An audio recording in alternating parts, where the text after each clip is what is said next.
Lisolo ya lelo ekopesa yo pasi euti bongo na Angola. Papa abalisi mwana ya mobali mwasi ya ndoki na burke aboma mwana na ye pesi pasi ndeko mobali azalaki bongo na Europe abengisi pe mwasi ya ndoki une semaine apamba mwasi abandi ba désordre kutu ngunda na ye beba esimba te azonga na Angola na Luanda kasi makambelekaki wana ya somo mwasi ya ndoki Olieba ou mobali kasi mwasi ya ndoki abomi papa ya mobali abomi mwasi abomi pe mama ya mobali ye moko. Qu'est-ce qui s'est réellement passé? Et souka ki ndenge nini tiba komaka na ndaku na bango na butu mobala monaka comment est-ce que mwasi na ye na bandoki msu bale kolia misuni ya batu na kati ya salon na ye pasi ya kosakana te bandeko lisolo oyo ekopesa yo pasi yango tokobetela yo lelo na porte ya ndaku na butu ba 3h du matin to lala na mondi de petit ba bimi na ndaku na nga na bombami ba ke kokota ba fungoli pe ba porte ba ndaku na mo ba koti nga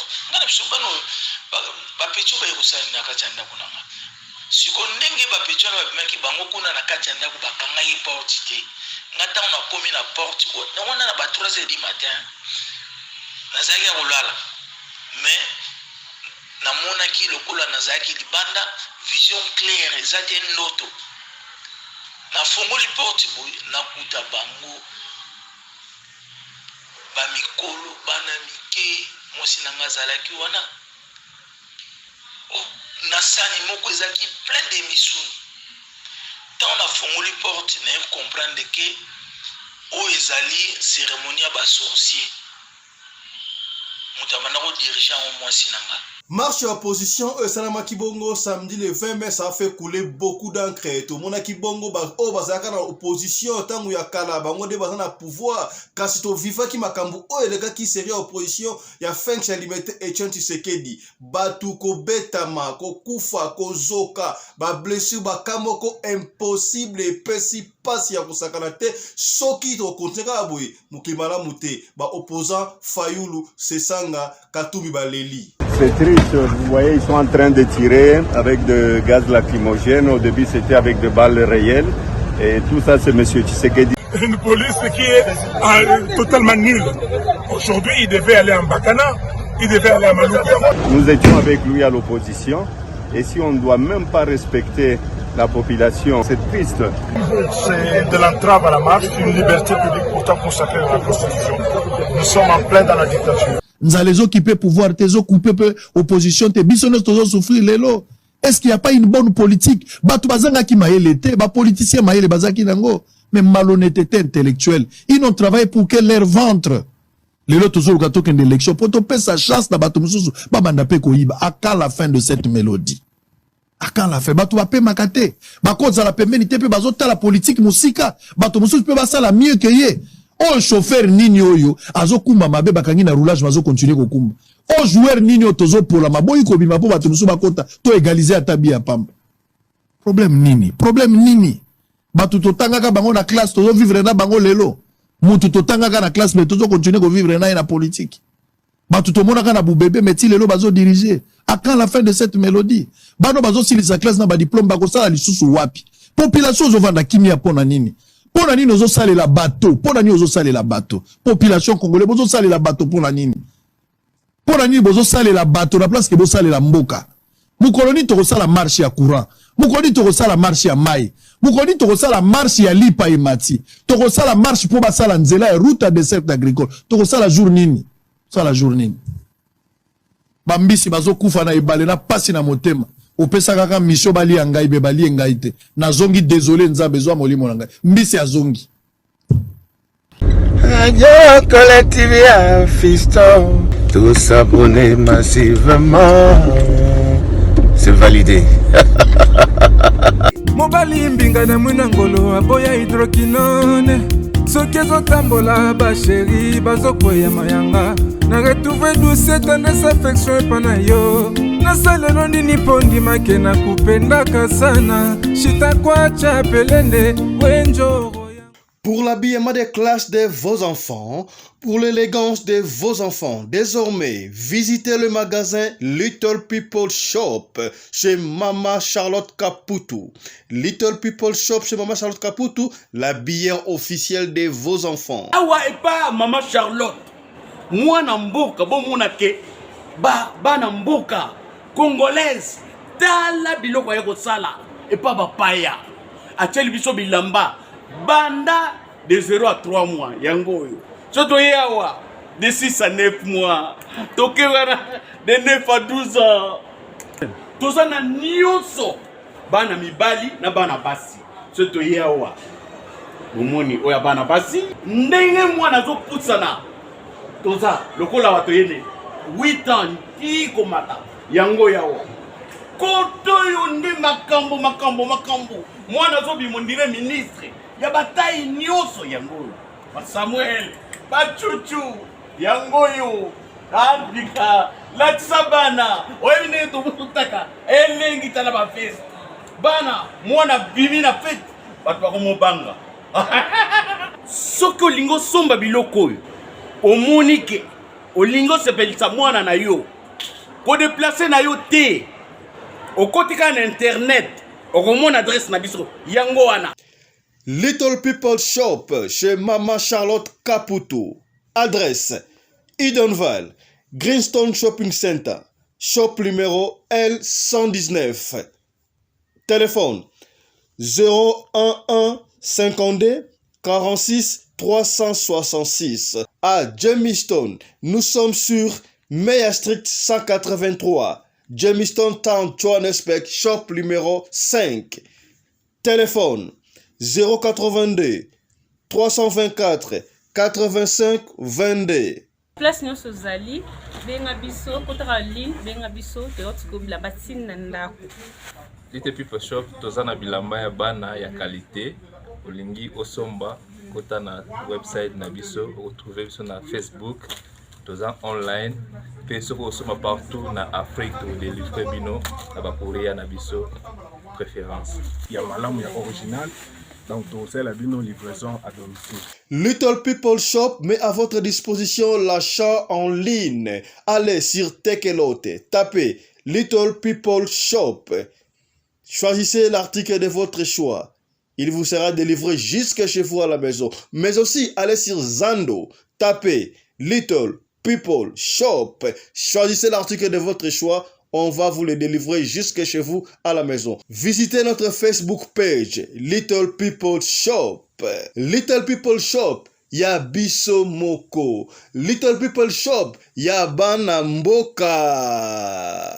Mbote na bino bande ko balandi ya radio lokole télévision bisika nyos to bozwami. Merci na confiance pe fidélité bo pesaka na programme oyo radio lokole masolo epa ya pito kuta na kapona ko beta masolo ya makambo zali koleka bongo na communauté na biso africaine en général, particulièrement ya biso batu ya mangala. Kombo na ngai Fiston Pelende. Mabenga kangai pe tata Sedek bokomi c'est que bien. Ndeko soki okoti na kosenga na yo o partager avant au continuer partager na nous soki déjà abonné, continuez à partager. Kasi si vous allez abonner, yo o s'abonner rapidement la chaîne O et puis ko bossa na te, ko finir cloche de notification pour ceux qui trouvent ba émission na biso, to ba vidéo, yo o rataka yango te ko pesa yo passe li soto ko bete la yo lelo bandeko. Et ça linga chair de poule.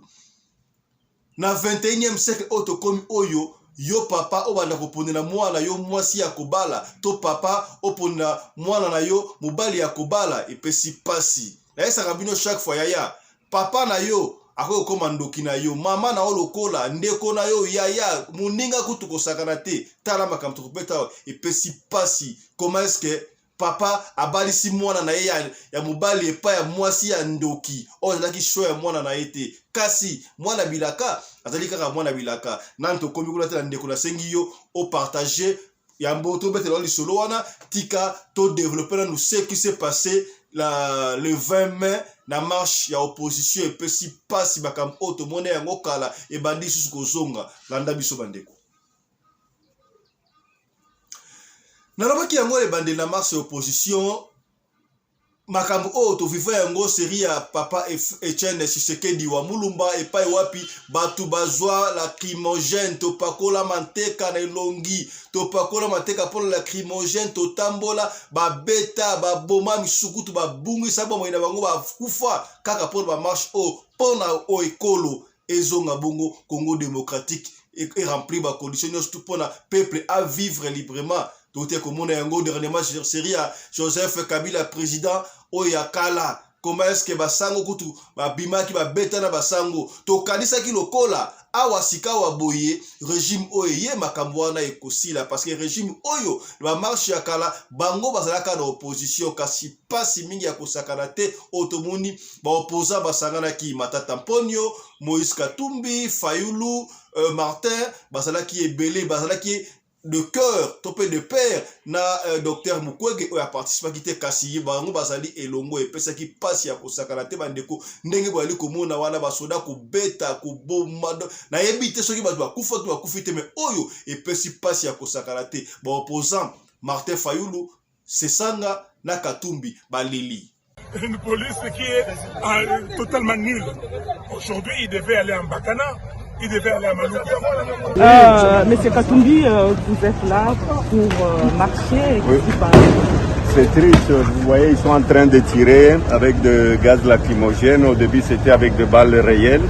Et tout ça, c'est M. Tshisekedi, c'est très triste. Nous étions avec lui à l'opposition. Et si on ne doit même pas respecter la population congolaise qui veut marcher parce qu'il y a la vie chère, il n'y a rien qui marche dans le pays, il y a la corruption, c'est triste. Je me pose la question, je crois qu'il doit revoir ce qu'on se disait dans le temps, que on doit sauver ce peuple congolais et non pas faire mal au peuple congolais. C'est très triste. Si ça venait de quelqu'un d'autre, je serais d'accord, pas Félix. C'est très triste. Cette marche, nous avions annoncé, nous avions eu les 4 points de la marche, disait notre communiqué. Merci, Président. Merci.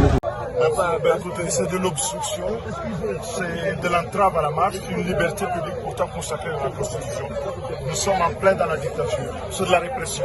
Nous voulons poursuivre parce que c'est un droit. Mais la police veut nous en empêcher. Et on a dit qu'il n'y avait pas de gens qui nous laissent marcher, vont voir combien de gens vont être dans la rue. Les ordres illégaux n'ont pas à être respectés. Ngobila doit apprendre une chose, cette ville, ce pays ne lui appartient pas, il nous appartient à nous tous. Et ce qui nous lie, c'est la loi. Et il doit respecter.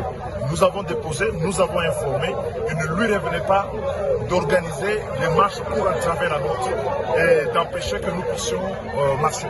Merci. Kaka la marche oyo bandeko ekamisi biso mineur, oui c'est vrai, ba mineur baza autorisé te ya ko marcher mais parfois il faut pas marcher à kaka on ne sait pas mais d'après moi na oyo yemoko lobi akuta bongo kelasi kasi na nzela akuta na biscade degré bambila ba policier ba beti mwana oyo ne bozonga na image wana soko to na image to continue na image à privé mais image wana ezali partout to ko tia yango ate tortille ya mwana ndengo wana ko pesa malamu te et pesi biso mawa ya ko sakarate.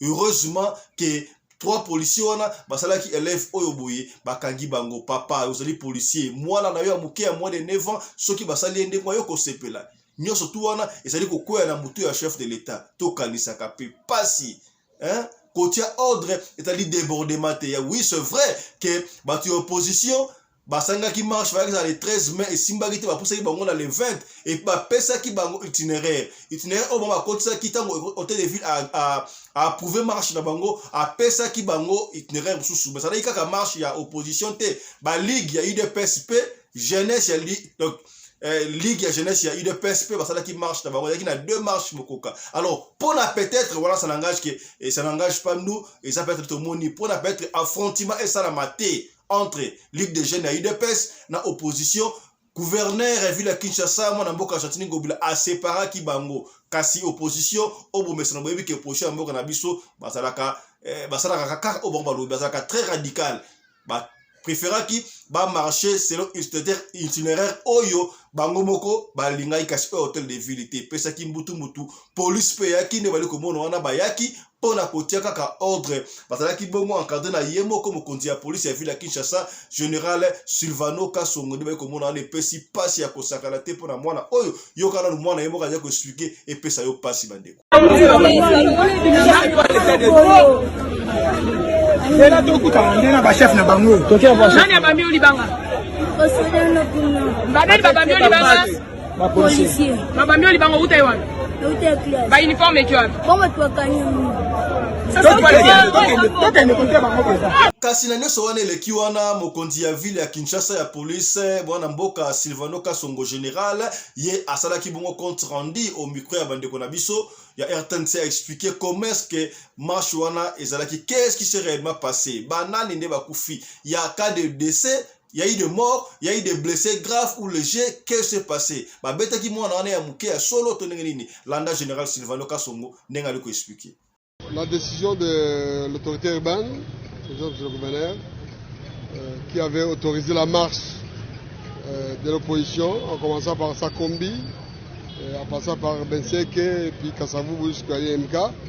La Ligue des jeunes était autorisée aussi à marcher, en commençant par Rond-Point-Ngaba, l'université jusqu'à l'école Saint-Raphaël, tandis que la Ligue des jeunes de l'ACP devrait tenir son meeting au stade municipal de Massina.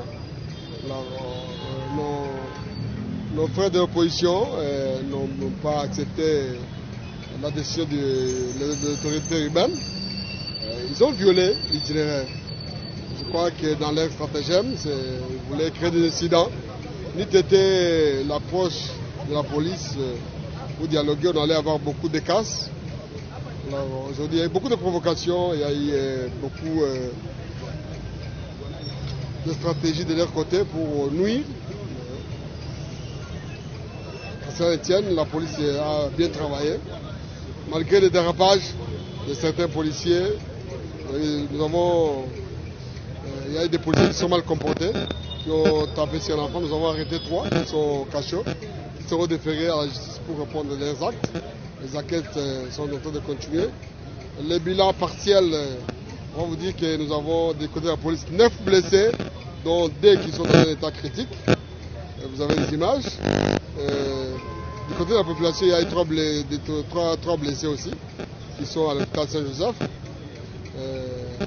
Il y a aussi une journaliste qui a été vandalisée par des Koulouna. On avait déjà parlé des Koulouna qui étaient achetés par nos autres, qui ont vandalisé une journaliste qui a été victime. Je crois qu'elle va porter plainte. Il y a le sous-chef de Kianza qui a été attaqué, saccagé. Ils ont voulu incendier. Heureusement pour nous, la police a intervenu. Alors, le bilan partiel, c'est celui-là. Nous avons 14 personnes interpellées qui sont chez nous, qui ont violé l'itinéraire, qui ont brutalisé, qui ont violenté, qui ont jeté des projectiles aux policiers. Voilà le bilan partiel. Le bilan définitif, vous l'aurez dès que nous aurons tous les éléments, dès que nous aurons réuni tous les éléments.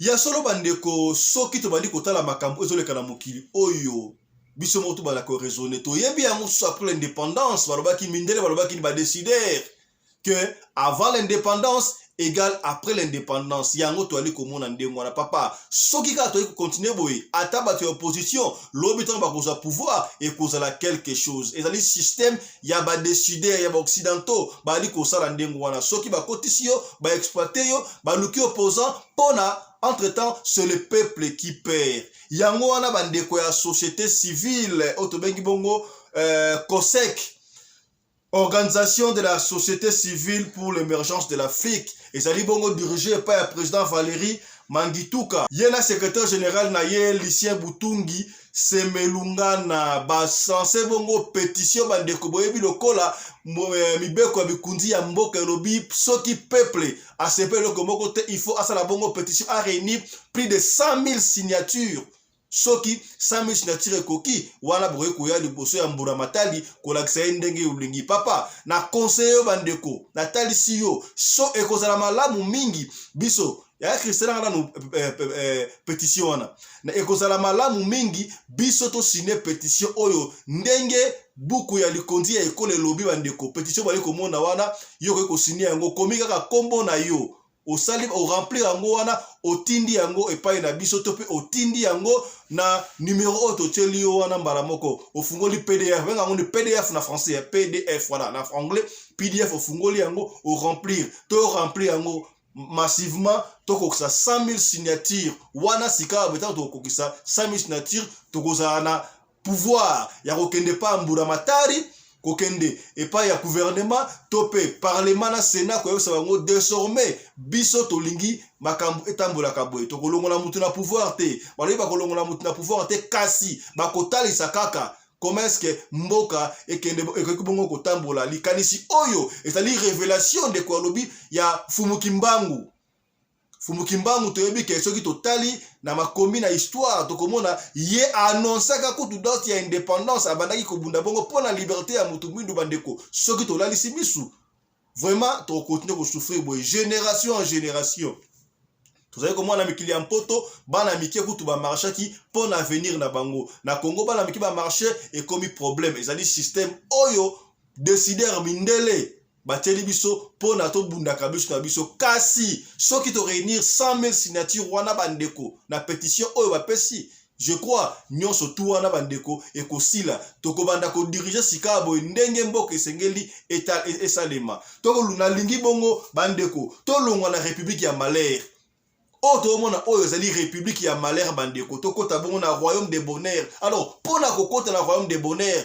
kolungwa na république ya malheur oyo ezali malheur parce que ata bazwi opposition ceux qui bazwi pouvoir marche kosila te ekobandaka kozala kaka boye nyonso wana bamindele bali kosepela biso tobombanaka mpona biso na biso bango bazwaka bongo pouvoir tolongwa na république oyo ya malheur bandeko kolongwa na république ya malheur kokota na royaume ya bonheur ezali simple signer kaka pétition wana totie yango na ba groupe nyonso tu ya WhatsApp yo peso komoni pétition wana bokomona yango nde bomona wana ezali na photo ya papa Fumukimbangu na pembeni ezana PDF wana ofungoli yango okomi kombo na yo nyonso tu otindi yango soit epai na biso na radio lokole télévision awa soit epai ya numéro obali komona eko défilé wana yo peso kozi pétition wana kobomba yango pona yo moto ndeko panza yango panza na ba groupe WhatsApp nyonso tu to kokisa 100 000 signatures pona mboka na biso ekende di Congo après tout boyebi ke Congo ata France fana loba yango l'Afrique est une gagne dont la gâchette se trouve au Congo. Alors, gâchette, les jours où notre mère Congo va se relever, c'est toute l'Afrique qui sera sauvée. Te, signer pétition. Surtout, bandeko, oyo, bandimaka bongo Fumukimbangu, tala, et ça dit révélation où tu passes Fumukimbangu, signer yango, ça va rien t'enlever, et que ça la eloko mokote, et que l'ongo eloko mokote, de koyo, au côté la PDF, au komika a kompa na au signer ka pétition wana, au tindi yango, soit tu pas na biso, à la radio le numéro au monde wana, soit na numéro au monde wana, ni surtout wana, pour na kosove kaka, maman na biso, Congo. Tout ça, ma belle msousouté, banguna ba ali ko luka biso, banguna ba ali ko envier ma belle na biso, so ki biso moto telemité, mutakote ma pa na biso azate. Alors, toko sobongo de la singa, moi na mboka président Valérie Mangituka oyo azali coordonnateur ya société civile organisation de la société civile pour l'émergence de l'Afrique ye elongona secrétaire na ye Lucien Butungi Semelu Ngana. Voilà, tokoza mwana mboka président a expliqué biso qu'est-ce qui se passe clairement brièvement landa biso. Mwana mboka président Valérie Mangituka expliqué biso pétition ngo ekosala manini et objectif ya pétition wana ezali nini. Merci Papa Feston. Donc tokoki koloba ke démarche ya biso société civile ezali ya kosenga na bakonzi ya mboka babimisa biso na république de malheur bakotisa biso na république oyo tozobenga royaume de bonheur dans le sens que tozali biso société civile tozali ko collecter ba signature ya ba pétition donc ba peuple congolais nyonso partout na monde bazali ba signer pétition ya coalition des organisations de la société civile pour l'émergence du Congo et de l'Afrique COSECAF. Pas signer pétition. Ce qui te signé pétition, tu commune à plus de 100 000 signatures selon Mobeko Yamboka et l'habitant au peuple a signé pétition. A commune à 100 000 signatures, Azan a droit à solo la skona bakonzi Yamboka légalement. Donc Azan a ndenge ya mobulute po magamba Kongo na magamba mbulute puis biso na biso bana mboka. Mobulu eza ya nini? Mobulu eza ka magamba ben filtré makamba binemi mboka nde bakotsa mobulu pona obebisa mboka mais mobeko alete lobi soki peuple azwi 100,000 signature nde akotelemisa leta, akotelemisa mokonzi mboka, akotelemisa gouvernement, akotelemisa sénat na parlement mpona kosenga référendum. Référendum nde sikoyo peuple akokende sikoyo avote oui ou non tobima na république de malheur tokota na biso na royaume de bonheur. Donc bakonza mboka pe wana baza wana bakozala na bango kaka mesiko na système ya sika po système oyo toanango yango mindele batikela biso. Donc système wana na bapapa biso babotami na mingi bakufi na biso tobotami lelo système wana ezopesa biso baafricain bolamu te, ezaka po biso ya congolais te mais ezopesa biso africain bolamu te. Mais lokola Congo nde eza poumon ya monde yango nde eza cœur ya Afrique, cela veut dire que baafricain nyonso bazelaka Congo ebonga po Afrique pe ebonga.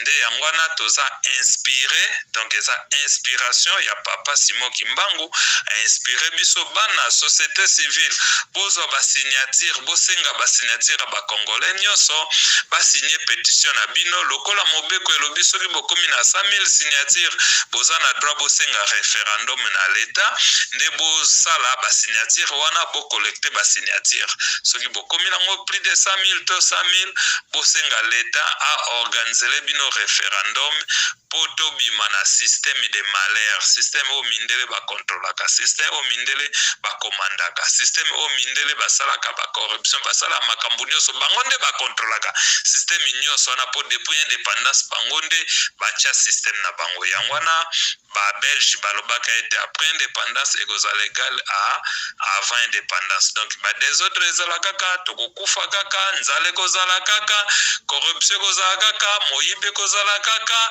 Donc po bayebi ke bapoliticien bakontinue kozala manipule, donc bakokontrole kaka bapoliticien soko boyi na likambo wana bakoluka baboma yo. Donc na nyonso wana po tolonga il faut système o mundela yaka nango na atikelaka biso tolongola yango totia propre système na biso moko po tokoma na système ya biso moko tobengi système de bonheur ya royaume ya Kimbangu po ye mutu aza kopesa bainspiration.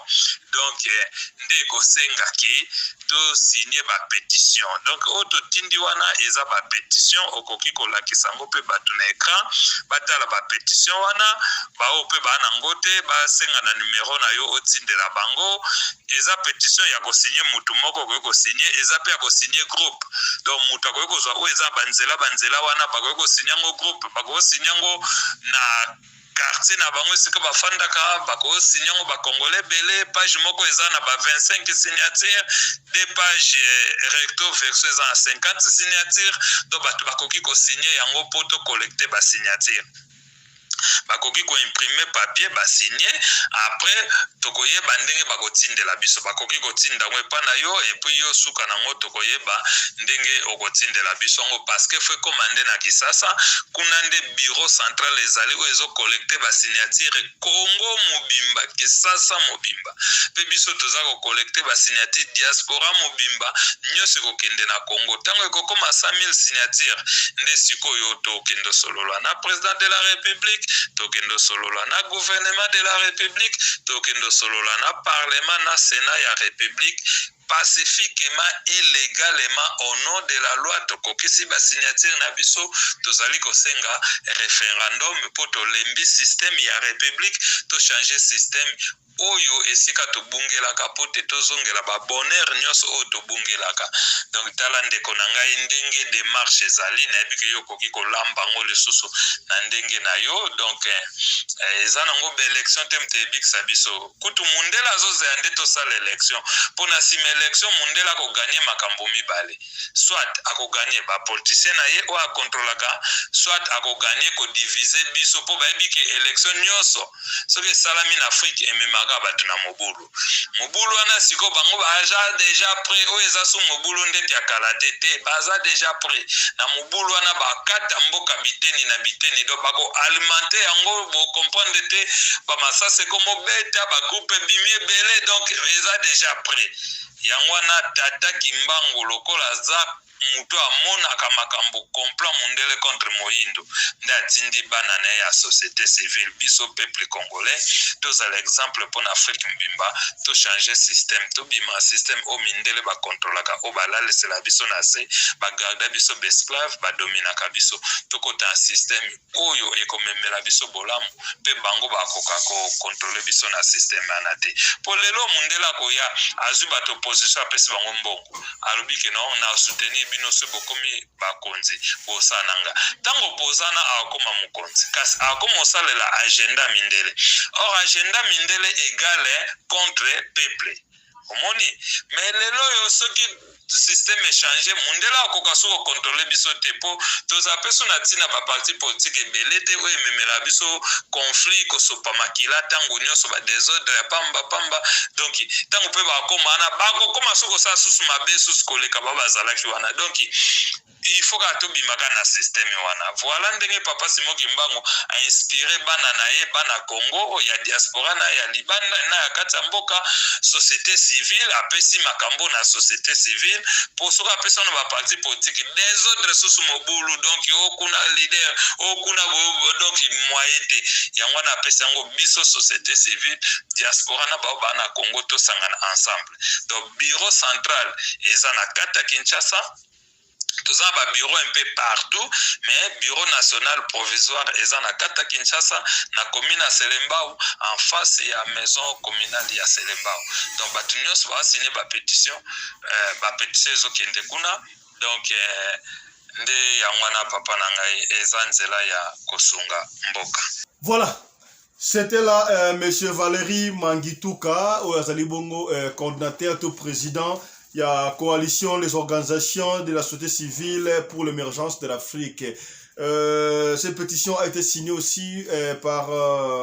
ils sont en collaboration ou en coalition avec son secrétaire général, Lucien Boutungi Semelungana. Voilà. Kosek. Voilà. Autre chose à présent. Yaya tokobete la sika bo lisolo kopesa o pas c'est important pour nabiso avant de mettre la lisolo to makambo ya mboka parce que mboka Congo démocratique ezali mboka ya biso nyonso tout soki mutalobeli mboka na biso te mutu moko akolobela biso azalité lisolo tokobeta bandeko uti bongo na Luanda na Angola tozala cheval na Luanda na Poto na Portugal bandeko na ba chaque fois soki pe ozali lisolo kokanga lisolo te parce que masolo to beta ka bandeko ezali ko sunga batu ebele ezali ko fungola batu esprit soki ozali lisolo ya vina yo yaka ko partager na bandeko mususu soki olingi yo moko beta okobeta soki po lingi to betela yo lisolo to ko beta kaka to beta kaka biso beta ka lisolo kaka ndenge ba pesi biso to bakisaka ente to bakisaka diete te bongo masolo oyo ezali ko la musabatu muta pesi lisolo zali ye moko kolo lisolo bandeko lisolo zali nini ndeko ali papa Fiston na ba ne 89 wana zalaki na ba 19 ans zalaki na ba 19 ans tozali na Angola papa na biso azalaki mwa mutu ya katuku bianza abalaki komona mwa mbongo mais boyebi tchani garçon nyo surtout na quartier des Afriques 19 ans déjà à 20 ans azalaka na mwa petit chéri na ye alors petit chéri boyebi kaka biso ba africain des aka biso ba africain ba congolais ba angolais Brazzaville ba Cameroun ba africain noir to mona ka biso surtout visa kaka na poto fwa kumputu nazalaki na chéri na nga wana bien malamu papa na biso ya bino yo faut que de poto na kende poto ko sala ninga sala bien awa bo prome yate lokola papa alobi boyika papa alobi okende poto okoboya te na yebisi pe chéri na nga les ba promesse non nga lazo kende mais yo nakobala yo nakotinda mbongo nakobala yo à l'époque na 89 faut pas fiso boyebi yango téléphone ya ki problème téléphone hey ezaleka allo à l'époque wana so bona téléphone ya ndori na ndako ndori kututende seri wana se boza bata mbongo papa Fiston biso na téléphone wana pa na biso na kei poto tango na komi na poto na komi wana na sali kaka 2 ans dans la boîte na ngunda langa ba neko kende bien papa Fiston ba pesa nga ba 6 mois donc ya pesa nga pena mo inane moko boye ngunda ba neko kende très bien mais na soki na ndopena mukanda te. Tant on a sali 2 ans, boyebi poto neza la ka mba coup de mesa ngate na babete mba coup de me papa Fiston na kangi simbongo. Très bien. Sikoyo na bengi sikoyo famille na biso na yebisi leki na biso ndenge zali awa ngana ina bala papa na ina bala bokende ko luka fimoko entete na pesi bango adresse à l'époque moyen kutu na sola na fio wana ezalite moyen na benga ezate ko benga ezaka intermédiaire na kosala ndenge nini. Papa Fiston tant na komi na poto 2 ans après la jimbo na obi wana na komo linga siko na bala pa na komo na coup de meza ki makasa sero na poto doki mbongo pa mapamba moyen pa ko benga jeune fille ezate na lobaki atindi siko abengi pa na bango papa na ina bala boke na adresse intel pesa adresse soki papa na bango pa kendaki ye soki pa kendaki te papa aye koyebisa ngai non moi la ngande ali wana to uti kuna to kuti fi yango kutu asi abota abi fi abota na tiki ka 2 ans pamba bota ndengeni ote soko ta tembe tuna leki na mobile leki na mobile pa kofumeno ya to kumuntu mondi fi yango abota do moyo ba ezate yaya nana yebso soki moi sa bota okobala ete est babala ka moi soka bota ki to pona bizalili on ne sait pas mutu so akobota ezalaki perer mbala moko be aboti so ya exclut pas que abota te so yo komi ya mibale mi satne ko mangande musu ya moko on peut toujours tolérer so papa Fiston abi mais ngai pena jeune garçon boy papa abi non ndenge aliawa nazaku na fille moko kitoko yo fo bala fille wana po fille wana pena azali mwana moko malamu azali respectueuse donc boko sala bien ali bana bino et papa Fiston nga pena jeune premier boy na ba 21 22 ans pena boy papa ke ponela nga mwasi ata yo moko simba te mais taraka papa biso africain papa lobby et puis papa taraka papa la biso ki na mbongo et puis papa abaro linga bien na biso tinanga na poto ya ko linga tenga na ko malheur na na ko nsango ndengo wana. Bon, papa Fiston, nandimaki kaka. Nandimika apona se poliso apara na ngapo meyate. Tant nandi papa Fiston, papa na mama na fa baki babaleli nga mwasi wana. Ngambongo na nga na dépensa ki eloko tenga na poto papa Fiston, papa afutela mwasi wana billet.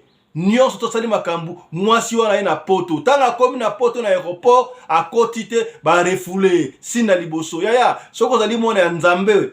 Nzamba ko protéger yo kaka yo kali solo ko pesa yo passe ya ko sakana te d'ailleurs bandelika bozo mona tala ba papa ou ba papa ou ba jeune fille ba jeune garçon ko ponela ka mwasi na yo mwana ya ko bala te mwasi ya ko bala te bala ko bala te tika mwana ami ponela ye moko makamba ngo so évoluer oui tu ebi ketango akale salaka ba papa bazaki quand même important ce que yo na mwasi ya ko tuna obala mutentel te mais cela exclut pas que soki mwana na yo ya mwasi to ya mobali azwi mobali benga etuna ye background papa na ye nani mama na ye nani koko na bango po oyeba mais ya koponela wana en tout cas na monto komi ezaka blaki to te bon mutana ndenge na tolobi kaka papa Fiston ba refoule mwasi wana azongi tanga azongi papa na nga tikite asali lisusu makambu mususu mbala oyo mwasi na nga wana ayepe akoti na Portugal to va na ndako mwasi na nga yeti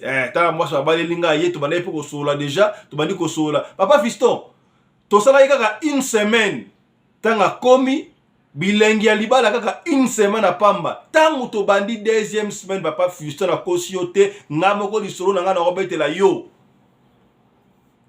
matate bale ko matata koswana bitumba moyete mwasa li ko lamba na ndako te do ozo alors mal à l'aise bene ya mal à l'aise ba voisin ba benga mbila ba lemba do ça lelo bien lobi mabe ko swana ko sakana te na mais qu'est-ce qui ne va pas papa Fiston na ça qui bino bandel aba ngunda nange ba ko kende bien makambi ya ngunda nanga ekemba o mabe papa Fiston ba belinga ngunda ba ebisinga na quitter territoire. À l'époque, na yeba kite ke so que ba so quitter territoire na ko lunga na Portugal na kebo na France to na Belgique na Allemagne na mboka mususu ngata mabengani ngai ndengo wana bon zayi pe na mbongo nanga ba coup de main wana ko sa pa Fiston na sala ke on a $15,000 à l'époque. Nyabi si papa bon nga na ozonga ba bengani nga ngunde simbite nzoka ba evre yokana no la lisolo bandeko na jipe mwasi nanga saki na ngai toyepe tozongi na ngola bandeko mutakene kidina ya poto déjà do botindi bena muna mission ya kozwa mwana azongisa ye na Afrique kokamwa yoka lisolo bandeko naesaka yo papa na kokoma ndoki na yo bandeko. La confiance n'exclut pas le contrôle. Oui abota yo mama, oui abota yo, mais na monde kilelo yo kilelo oyo bandeko fungola misu tozo ko betelo lisolo pona ko nuire te pona ko finga te kaka pona ko penie yo bandeko moko no fandi ba yo chebna bali ko étudier makamususu bokomi c'est que bien papa Fiston to komi na Luanda na komi na Luanda mwasi na ngai na yaki na mbongo $15,000 na zwi mbongo wana na tia yango na banki totala ba faire nini ndoko osala pona to bandela vie quoi na zwi ndako ya kofutela et consort bandeko bana Luanda bayebi à l'époque wana guerre ya MPLA ezo régner Savimbi na Eduardo tomona kaka bapesi communiqué babino mbongo tota na banque et que na effort de guerre muda su mbongo na été pas fiso $15,000 na ngai kangama na banque kenda bandeko ebele bayebi époque wana ngapela saka na kati $15,000 la komi mpiaka donc tokomi ko galérer tanto bali ko galérer wana problème suke bani na ndako moi ça kolamba nini impolitesse plus bandeko tala moso moi ça impoli na ndako landela na ndako za mtabisala na ndenga mabete tobetika lisolo tolobite ke basi so ba impoli bada misala mabe metala pena mingi soki moi c'est impolitesse c'est le kia banga mbalite la na pena na prière au moment donc eza mystique. Papa Fiston to mpa pia ke leki mama na ngai azui mwa mbongo muke apesi mwasi na ngai no salaka commerce banda ko sala commerce pona bulia kana mbali na yo mama sungi talaka mabo kilo mwasi pe bani ba commerce miki olia kasi mwasi yango malgré son bloko soki ka to swani akolamba te wala nga pena mokate nzala mwa ete mais kana ko nzala bo ndenge nini j'étais obligé à faire recours pas na biso na okende pas na biso na bandi ko lia mwa pesi ngablo olia siko ko pe mo excès papa na ngana obi yo so yaka ko lia pona nini ezanda kuna yo ezanda kuna ote ozana mwasi na kuna mwasi to lambaka pona olia ko yaka pana ngaba papa ndengo ante mais papa yanga moko apekisa ngana bana ko olia ndaku papa Fiston epesi ngai pe moi courage ya kimwana mobile après tout na zape chika na sali moi 2 ans na mikili moi 2 ans de na quand même chika non na bandi ko luka papa Fiston na kena wenze moko à l'époque bandeko o bazana ngola bona nanga siko bayebi o baza leka na ngola marché mo bandeko benga ngo rock alors il marché ngo c'est kufa déjà marché mo bandeko bana tongo 4 heures boke boteki biloko ko ba 8 heures 9 heures marché wana sili siko so na kei ngape chika ta so leka ko ba purifier ba ko pesa nga biloko musu ya $1,000 ngana teki yango 1200 na juma bénéfice à 200 kande ngwana et pesi nga moi équilibre papa Fiston kaka ndengwana pendant une année na salika une année do rock wana na yoki ba be rock wana et komisa batu ba mvwandu rock wana et sombisa batu mapangu et pesa batu vie te ndeko tika so commentaire yo poteka na rock marché rock ngo za sunba bi kufa nango et comment soki marché mo soki ya ina ngwato ebite kufa rock mais rock wana pesa batu vie ya solo boya sur le commerce national sur le commerce national papa Fiston pa na sali pendant une année ndengwana koteka ka bloka ba tuka ndengwana ba bénéfice na juma fond na nga bene bien tant on a eu fond na ngina banda sko commerce na luka musala osimba te na banda ka commerce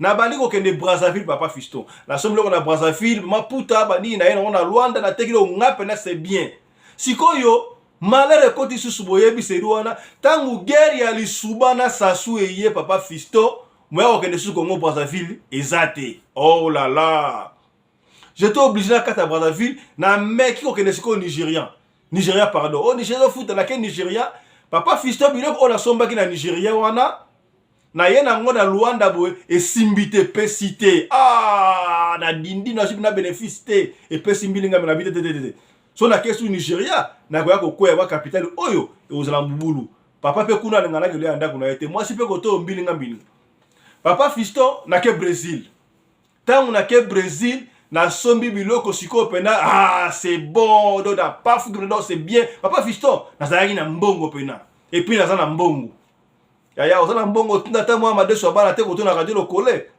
tinda ta ma 10 chiffres konde ko na ngali sobe yango to beti okomi c'est que bien ça c'était pour amuser la galerie papa Fiston te ko bota mwana moko ya biso ya mukie na mwasi na ngai makambo ezokende très bien Siko, qu'est-ce qui s'est passé? Ah, jour moko na lali na ndoto, nazo kolota, na kepa ina biso, mwana na nga ya muke wana ya 2 ans, na kote na pongo na biso boye, na kuti matanga. Oh, matanga nini? Tala kote besinga, oh mwana na akufi. Oh, mwana nga kufa ndenge nini? Atali boye, mwana nga pene ya muke akufi. Papa visi na sutuki na mbetu boye, atali, oh, mwana nga lali wana, mwasi na ngai. Bon, ezaki na ndoto. Nga pena ebe na makamba kosambela pena mingi te papa fisto. Qu'est-ce qui s'est passé? Ce qui est comme ça que na lupango to bane ko futela wana, il y avait un garçon moko azalaki wana be papa ngangula nde zalaka ba porte ko kangama, siko bato ba ka koteya. Pasteur mo ya koteya ye wana. Pasteur ya koteya ye, nga na yoki nutia na musika na pusani e pesi nga pe posana na ba sambela bi. Ah, vina nga ndenge okende. Na mo na mo pe mwambilinga. Mwambilinga. Siko papa fiston, na bande ko soupçonnon dirait moi si o ya na misala mabe, mais talaka moi si na yo ça c'est pas facile hein. On a pris ensemble les malongate. Bon, moi si o papa na pesa kiyo, est-ce qu'on dit que papa ko pesa un cadeau en poisson, on ne sait pas, mais non mon aka bien te. Ya, ce que mon aka moi na clarté er yango yo. Sosola, il va mudanga José Sosola chaque chose à son temps. Ta Sosola papa. Sosola, tout ça ya ko peigner yo. Tozoya pona ko nuire ba te pona ko peigner yo kaka. Sosola ka papa. Moi pena sosola za kiti na losa mala mala muté. Ndeko wana a teya mwana mai wana nga pena yoka ekota ngai to koma siko ba pire. Na pasteur wana. Papa pasteur c'est trop dire ndeko moko ebika lo banzambe quoi. To koma ko fekante mi la pona ba bande siko ko nga ko sambela. Toza na mingi. Siko yo il y a un temps. Après quand on doit tourner quelques jours après, moi na nga ya 2 ans wana abandi malade, tu bika bana ndi babela ka, moi fièvre, bani ni kopesa moi na kisi, papa fiston na zaki na moi katuku bianza, moi mbongo zalaki. Oh. Pour moi ça bani malade, moi ça ka, au pese moi kisi na ndako ba paracétamol, banini, soko moi ne simbi tellement 2-3 jours bakena hôpital. To kena hôpital pala boye. Ya l'état to moi moi la bana moi bilinga me ndeba occupé. Oh, ya l'état a refait boye to que le pas privé. Na kena na moi na privé papa fiston, moi na zo bonga kaka te la bio commissairie. Oh, body boy. Sikoyo na betele sikoyo muninga na bon to benga pasteur quoi. Na benga sikoyo muninga na pasteur wala tala kutu ngai moi na zo bonga te mais na lota ki ndoto moko boy la kena pa na biso na moni moi na nga kufie koso. Ah, pasteur habité. Wana esprit de mort. To sambela. Papa fiston to sambela pendant 30 minutes. Ndeko wana ya to benge pasteur na ndako sambela pendant 30 minutes a bien esprit de mort to bengana esprit de mort ya kaka lo sambo te mawa mingi to sambela 30 minutes pasteur wana kei na ye tant to sambela ki moi si nanga sala papa fiston soko sala ki wapi na ebité mais azali kaka te jour to sambela ki wana na kamwa ba fiston na 0 heure.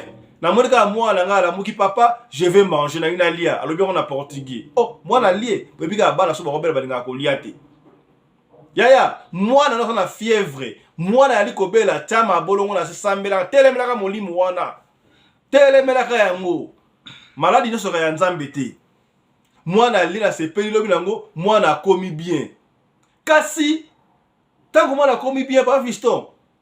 Ngai nzaba wana ko lakisa ngai metema na nosa mena makasi te na koyeba na ngai te na loti na ndoto ke mwasi na ngai na mama moko tofana na lupango mo mama moko na ba 75 ba 80 papa fiston na loti mama na ba faina mwasi na ngai ba osala complot balia mwana na ngai mama na loba ah tokolia musuno kitoko tokolia jour boyo mwasi ba promettre tokolia ye songa na pesi yoko pesa nani mais mwasi na ngai na sutiki na pongi boyo papa fiston. Moi je n'anga lali na yewana na mwana ngai. Na tongo na yebisi madame. Menga na loti yona mama wana ya kwekuna bozo linga boli ya mwana biso makamini na lota o. Ah te papa sana oka ndoto. Ah ndoto kaka ndoto. Na bandi ko mona moi suspect pas fisto. Na sali moi film na bendi film ba laki na poto makamuno makamande beba kinyo stube mais ah moi je rosa en chorte. Me ko ndimande nini. Na mona ke moi so pa rosa en chora solo si on a confirmé que moi ça cause un chor mais nazo linga na boya ye tellement mani ko sambela bible ngo pena otanga na luinge papa fiston ba la bible non soko so bali ba une fois divorcé te soko divorcé za kali sumu ah Ce qui m'a divorcé à l'issue, moi, oh, je suis divorcé, moi, ça ne doki boy, mais n'a pas de preuve, t'es testé, pas y moi, ça ne doki, on va divorcer de rien. Tofan dakaka. Tofan dakaka. Papa, fils de Yakobo, t'as pas m'choubo, toboti, bana m'choubo, bana 4. Il y a eu un temps, tant que moi, n'a bika yikuna pas fiston, papa n'a bandi maladie. Papa malade, yeko zoyeti, papa n'a akufi. Entre parenthèses, papa akufi pona nini. Tokozonge la bino. Nzoka papa ndenga liwana, papa a sacrifié qui fallait doki mwasi na ngai. Mwasi na ngai azala ki reine. Na kindoki na mwasi na nga mokonzi ya papa na biso na kindoki. Il fallait que balia mwa na ngai ndenge simbite ale ma papa na ngai. Nga na zoye baka kate. Na yeba ke on suka. Tant papa akufi kaka boye, mwasi na nga lié. Pas chef na papa na nga pas mutu bagwa. Balé parem na bango. Aleki na marmite. Nga pe siko na koyeba te. Papa fiston siko tangu papa na nga kufi eleki pena tan mingi te. Na lali siko na butu papa fiston yoka siko li solo. Mokili pasi bandeko. Soki nzambe te mawa. Yaya, soki okoti o partager. Na lingata trobeta li solo oyo. Oza la concentré benga papa tika na kosala mamosala na tika mama match yaka kofana papa fiston obeta lisolo yako kalisolo papa fiston mama tika makamata maboke kuna yaka awa longola chaîne oyo ba ofinga batu yaka na radio lokole yaka koyoka bovanda papa na mama ensemble botanda émission benga ba yaya basi ba yaya mbali ba bovanda bolanda epenye bino bandeko epenye bino ko sala kutu commentaire na suka émission ndeko ya na lisolo. Papa fiston na lali sikoyo na zo komona vision. Bon. Vision. Et puis vision ça très différent ndoto. Ndoto la oladi ozolota ndoto ke o voyager na astral na monde astral o voyager makambwana. Mais vision ça la ka osala ko nimba ozomona mais loko ozomona olali mo olali te ozomona. Papa fiston na ba 3h du matin na do na lali na mona vision.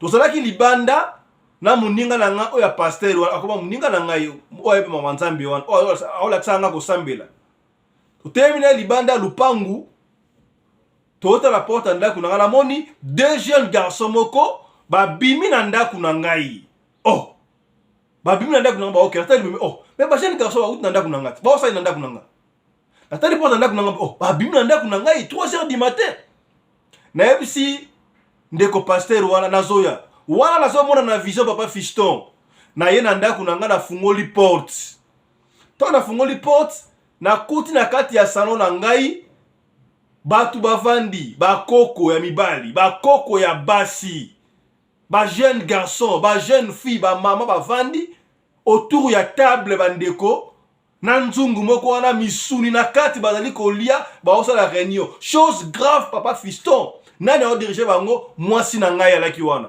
na bino non ozali réunion ya bandoki ozali réunion bandoki na siliki bino osali ni awa bo banda kuna ngai bandi kolenga te ko funda biso te pardon ko benga mbila te pardon ngana bimi siko boye na yebisi mninga na nga pasteur wana mema kama nakutanda kuna ngakuna ça impossible na kuti batu ba olia misuni ya batu ba osala ba réunion mwasi na ngande alo diriger bango papa fiston siko vision siko limwe na lamuki boye natala herbe 3h du matin pe ya solo natali boye madame nangai asaya kolala na bi oh là là qu'est-ce qui ne va pas comme ça qu'est-ce qui ne va pas na tongo na tuni mwasi nanga mama yo nga na moni vision na l'autre côté na moni vision pour cela qui na réunion kana beteli bino wana yo zo diriger réunion ya bandoki yo za bandoki o te za nga ndoto na bandoki te na yebna makamwate mama yebisa nga vérité ko so za bandoki na yeba to luka moye o na za nga ndoki te na yebma makamwate yaya ese ndoka ndimaka ezalaka ra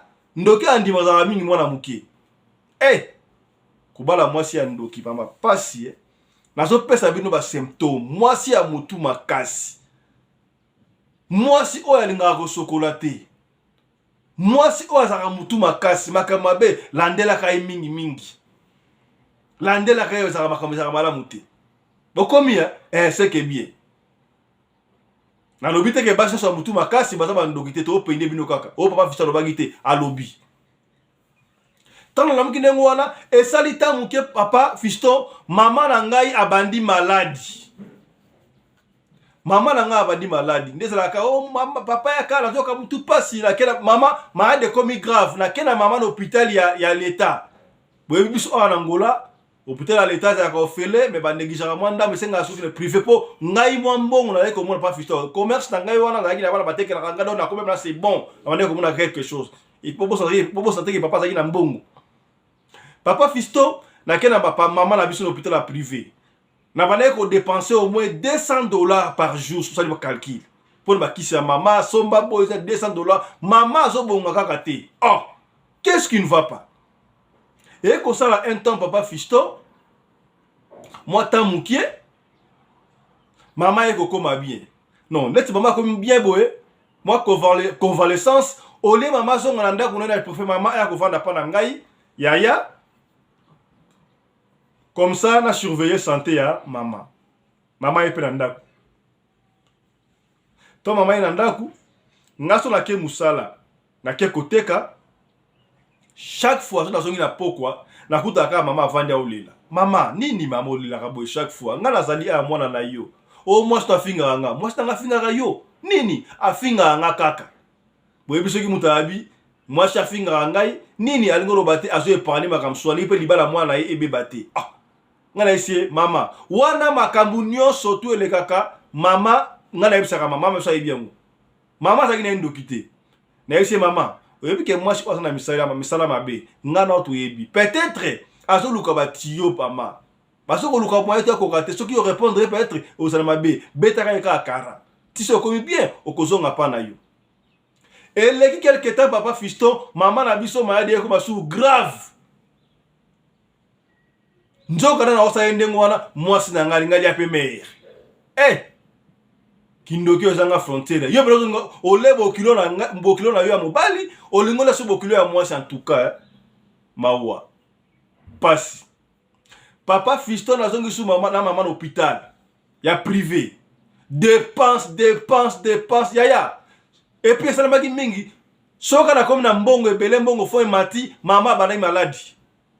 Yango na zoyo biso bandeko yo salaka commerce to boza na ndaku talaka makambo bien omona ka so bozuma mbongo mukebo mwana moka bandi maladi mama bandi maladi moi so maladi tellement ka molimo wana que ce soit côté ya mwasi to côté ya mobali tellement ka molimo wana gangela ka mwana na linga bana mabela kate na linga bana mabela kate stop saka mabolongo na sambelaka comment ça fait que so bozuma mbongo biloka mwana fa bana maladi Sombongo yate boza kimia. Non, ça malamu te. Bokomi c'est que bien. Papa fiston dépense. Ti imaginez-vous papa fiston docteur comme na niveau yebsinga. Mon frère, ozo dépenser ma kasi. Mais na moni. Joa kaka mama kende na un hôpital ya l'état. Papa fiston ba privé linga mbongo. Po hôpital za business. Docteur yebisa ke longola maman hôpital kende pas privé. Na mon logo la maman a kufa et a de désespoir. Na ji maman na kene na pas l'état mais na bi no maman ko kufa te. Boyebi que à l'époque na Angola pe médecin ya makasi te papa fiston na tina maman na Kinshasa maman ke Kinshasa na hôpital ya Mutombo di Kembe. Pour abi kuna ba scanner ezali nyonso peni cela à l'époque maman ke na hôpital ya Mutombo di Kembe ba traiter maman ba simbi pour na dépenser mbongo mais et simbi kaka te. Maman aye kozonga suna Luanda bazongi na Luanda. Ba dongolo miso boyebi chaque fois bakadi un peu mbasanga kate ba intoxiquer maman ba camarade na njoka mwasi akota na so batuana non omoni médecin simbate to kende kana bokoko ba kena maman na ngai na bokoko ba sesa na bokoko eza maman spirituel jour ba kena na bokoko et ça la 3 jours te maman na ngai akufi mwasi ale lisusu maman ale kina nzungu pasi papa fisto tangu mama kufi epesi ngai pasi ya kosaka na raisonner makambo nyonso tu epesi ngai mawa tangu mama kufi njoka siko 3e portefeuille alia ngai zaki ale da papa ale mama siko ngai moko mobali na ye alia ngai e umela de papa fisto mbala moko na beli siko yo babenga ngo nini diabète moko ya makasi papa fiston na koti hôpital donc na comme na suka na soko ka souté na bundi na ba prière na lukuta kaka tinda ba sungi na yeko ba diabète sila kaka tant na bimi boye santé comme un soubi de fiston et comme qui surtout surtout comme na hiver na saison sèche et ko bandanga wana ti tant que comme na novembre et kati pour na nini po que na novembre na décembre to tekaka makasi so na zimbongo na pesie asali makambo osala nango na ba janvier février mars mai tango hiver ebanda na bandi sous maladie na souffrir tango na bibi na bi ngai na moi na to kufa nde na kufa boye na ko tika bana nga pamba te na lingi na tongela sikoyo mwasi na ngai na bana ndaku soki na kufi batika na basanga sika otelenga te papa Fiston na somba mabele na tonga ndaku na longo sur na ndako ofutela kuna to yesiko na ndako na biso moko tante na ndako na biso moko to boti sikoyo 5e mwana ya suka nzoka mwana nga ya liboso wana oya belaki wana azali pe mwana elaka mwasi tanga kokaye te maladi wana ba kokaye ba pia kindoki bana osimba te mais mwasi na nga pesa sikoyo leki na ye mwana nga imbale akoti msala mabe yaya ata akoti mwana msala mabe yoko délivrer yo moko papa Fiston na fanda ka musubwe mbasu otebi bakoba kolo mbasu pande kona yo pa batalibande koso mwasi na nga bwakelanga mbasu likole pola ya kosakana te papa Fiston na sala 7 mois na maladi wana prière kaka basali sangai mbasu e kosila imaginez osana kombo na nini oya sucre wa nini diabète osana diabète na mbasu lisusu pasi ya kosakana papa Fiston mbasu na ngai ekosila siko na reprendre ba activité moi muke et senga ke na voyager papa Fiston ke ne Brésil ko somba bloko na ngai na moi na vision papa Fiston na lali na ndoto siko avana kende na kende na loti siko na ndoto ke na telemesika moko na valise toze la mutuka moko eya jurango na bela makasi ya kosakana te papa Fiston mais na bela ka na butu na ke ba faiblesse ko lemba na lali nzoka na kufi papa Fiston nzoka na kufi mais na lali yaya to sambela ka fa ko la sa bino ava ko lala fa ko sambela ko linga ka te olala sa pour to sambela initier famille mobimba papa mama na bana boyo ko sambela ava kolala wana le papa nzoka nga na kufi siko na somona siko na ndoto to telemi na mulongo nga na valise na ngai siko mutuka mo so ya kuna ya pembe ezo ya so ekomi wana batu bakoti tondi bakei mutuka ngo na ki lokola ba siko batu saki na batu ma pembe batu wana bazo ngenga lokola tango ba ye batu bakei ta komi siko pa na ngai na komi mutasuka na ina mata mutuka ba yesenga yoko mata na mutuka te yo songa yo ya wate na songa na kende na kende voye te yo matate papa Fiston batiki nga na kei na tongo fatigue na ekola muka nzoka na kufaki ba permettre nga na kufa te bazongi singa makama za ya solo bandeko lisolo ndeko zo pesa opasi na yebi na yebi ki otala ngai zo pesa opasi yemo betanga aotala boye arundi mateke na beti lisolo na kaka ninga pesa ki e beti ndebo mabino biso to beta to kota na kati ya masolo pena okomi to maîtriser pendant l'histoire to beta osomona ko film to ko sala ngo film sur ndeko histoire vraie bandeko ko l'histoire passe à autre la biso papa Fiston j'étais obligé na kende sikoyo voyage na kepe voyage na nga très bien na ye kozonga yoka sikoyo lisolo ça ki bino mwana nga ya mobali wana mwana nga muke deuxième ba pesa ke kindoki tant on est kozonga na voyage mwana ya mbinga papa boni bien na papa na ça bezo to sola nini papa ndenge zawa nga mama pesa nga ikindoki mama pesa okindoki mama yeboka ndima ata za ndoka pesi mwana ndoki na juste mama papa yaka nini papa mama zo anga na butu tokenda ka réunion moko boye mama za ka mukonzi kuna kutu ndenge zali wana nga na comprendre te papa na sepeli makasi ndenge ozongi wana mwana na portugais na sepeli ndenge ozongi ndenge okendaki wana olingo ozonga te falaki okufa kuna accident ndenge okendaki na ndenge nini mwana oh tomana mona TV moko boye na mona TV ndenge zali wana no kenaki bakangi na TV no kenaki falaki okufa ngaku tunazaki na réunion wana ngana otala be même papa na ngao ke kufa ndenge nini na olinga na ye sauver papa na kati kuna me bakainga na prison mwana ke sauver za kité papa faut sambela kanga na inanga na tika na kindoki me manga l'église pesi papa souci papa vous pesi nga souci na banda ko sambela papa yo okomi ko sambela solo na lingi na ngape na banda ko sambela ndenge yo sambela pona mo ndire nzambe na yo asa makasi pona ndima ite papa yo ozonga mwana muki alo bano makambu wana papa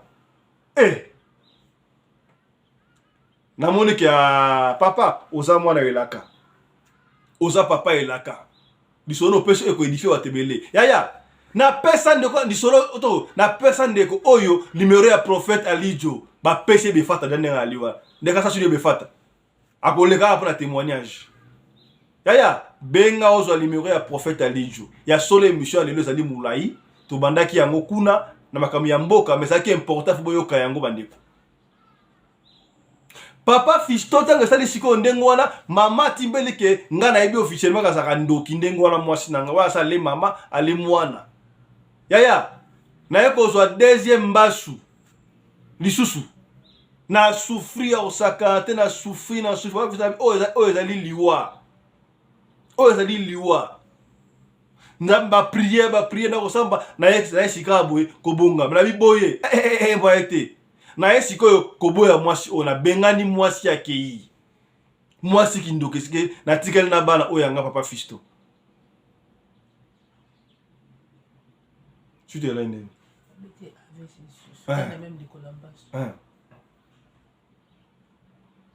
papa Fisto tana bengani mwasi wana kei azaki mwasi na ngaiti na fandi boye nazaki na diabète déjà mbaso aliboso silaki mbaso ya mibale kutu na esili na biate papa Fisto ale AVC yamba moto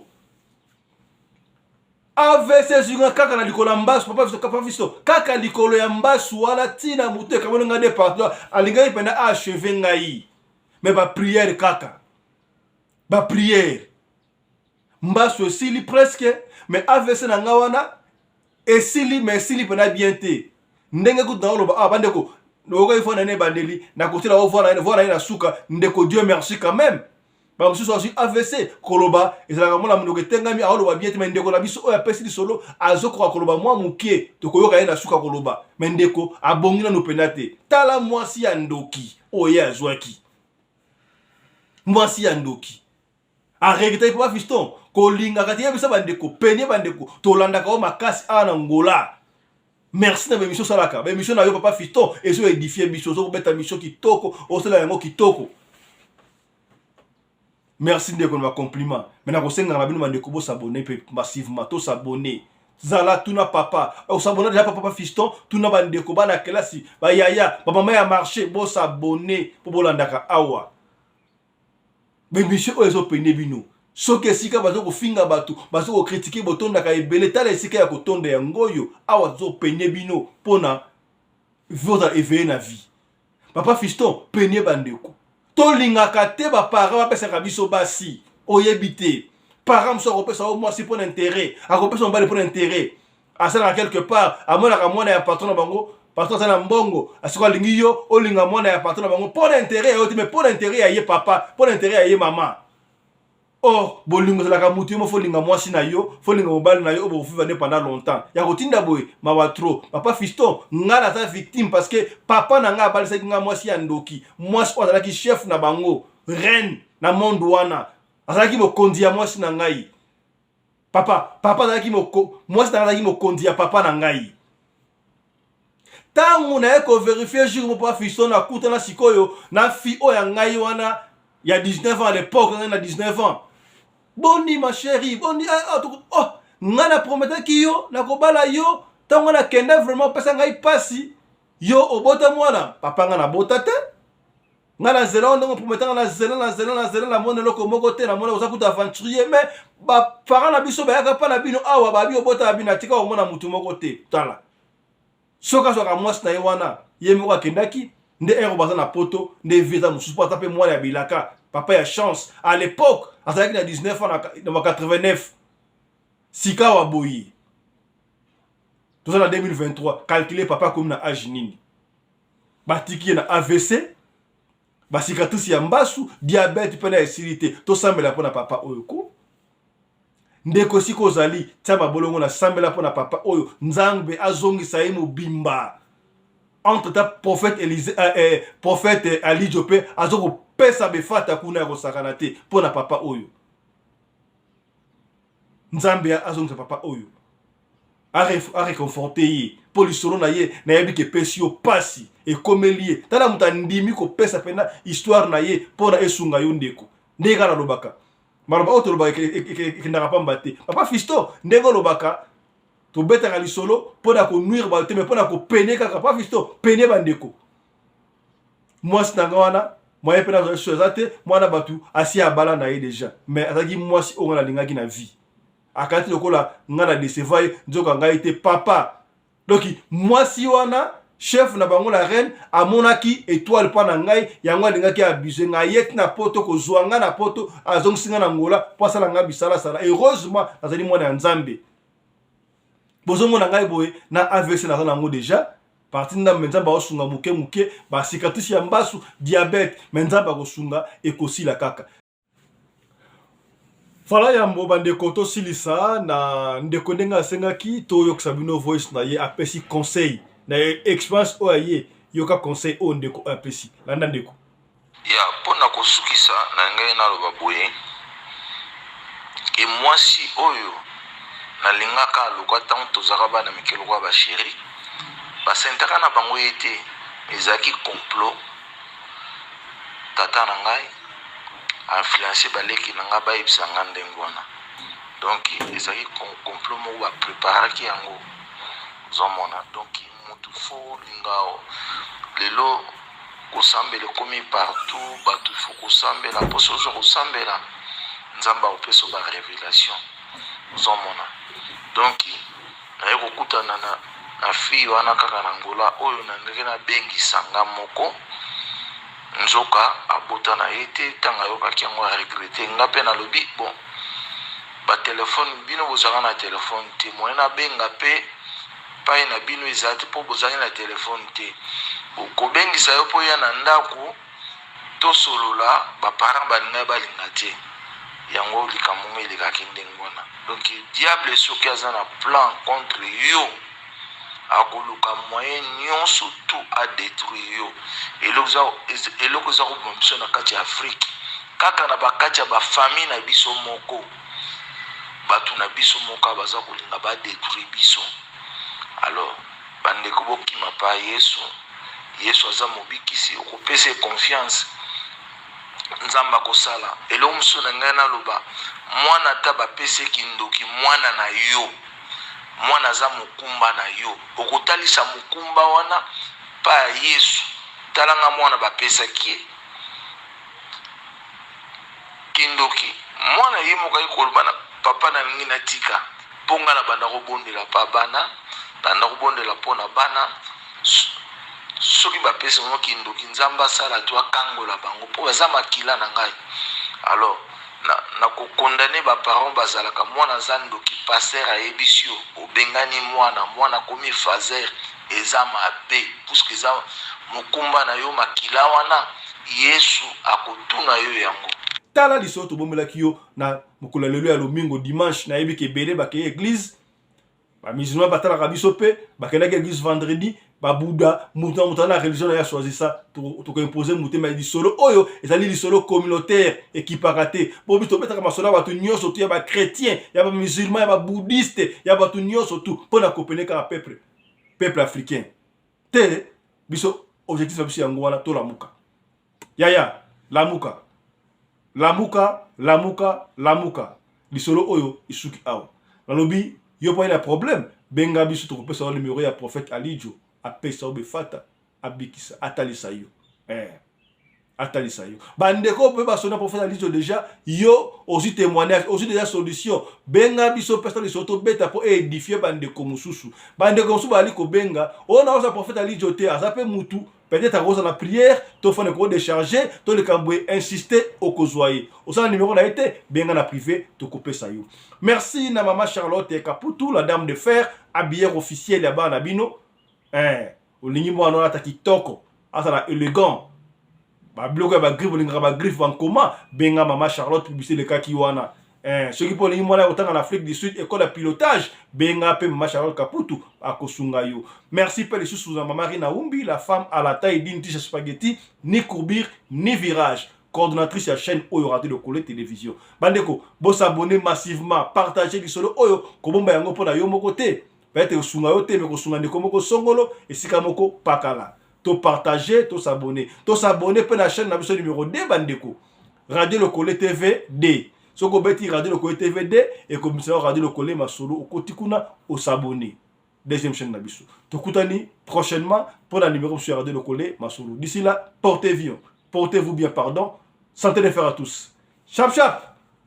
Et tchara. Dans le cadre de soutenir la vision du chef de l'État dans les domaines de l'éducation, Maman Charlotte Caputu, la femme de fer, facilite à vos enfants de devenir étudiants en Afrique du Sud, dans l'école de l'aviation, apprendre à piloter l'avion commercial ou militaire, apprendre à piloter l'avion de chasse, apprendre à piloter l'hélicoptère commercial ou de chasse, mais aussi apprendre à réparer les avions commerciaux ou militaires, des hélicoptères militaires ou de chasse en Afrique du Sud. Bandeko, yo mutolingi mwanona koma pilote commercial to militaire. Avantage yango yo. Obengi na numéro oyo ya Maman Charlotte. Ako guide bino. Ndenge nini mwana na yo ako sa la classe ya pilotage. Alors, avantage nyonso hébergement minerval. Olingi mwana na yo ayeba ko bongisa ba moteur ba avion. Benga Maman Charlotte na Afrique du Sud. Madame Charlotte Caputu et ses collaborateurs mettent un hangar plein d'avions à la disposition de vos enfants qui viendront apprendre ici en Afrique du Sud. Voler à l'espace sud-africain, devenir un grand pilote commercial ou militaire. Contactez Madame Charlotte Caputu. Devenir pilote d'un avion commercial ou de chasse n'exige pas un diplôme d'État. Un certificat d'études primaires suffit pour apprendre à piloter l'avion commercial ou militaire. Les appartements confort pour accueillir vos enfants lors de leur séjour ici en Afrique du Sud. Piscine, salle de bain, salle à manger, cuisine, lavabo, tout pour accueillir vos enfants. I stayed here from 1 year ago. People coming from Congo, you're very welcome to come here in South Africa. It's a Mama Charlotte space, very beautiful accommodation. They take very good care of us. Bino batu boyebi anglais te, alobi boye. Grâce à Maman Charlotte, lelo yo ba Tanzanien bazoye kola avion, bazami balé, mwasi na mobali. Et bon bino na Congo. Bozo zela nini? Pour tout contact, appelez-nous au plus 27 82 32 45 522 ou encore contactez Radio Le Collet Télévision au plus 27 61 88 58 455. Papa, maman, mwana noya koyekola kopusa avion militaire pe commercial, hélicoptère militaire pe commercial, kaka na certificat d'études primaires. Et bongo yo zanga, hâtez-vous car les places sont limitées. Maman Charlotte Caputu, la femme de fer, tokumisa yo ndenge nini. Merci pour l'opportunité, maman.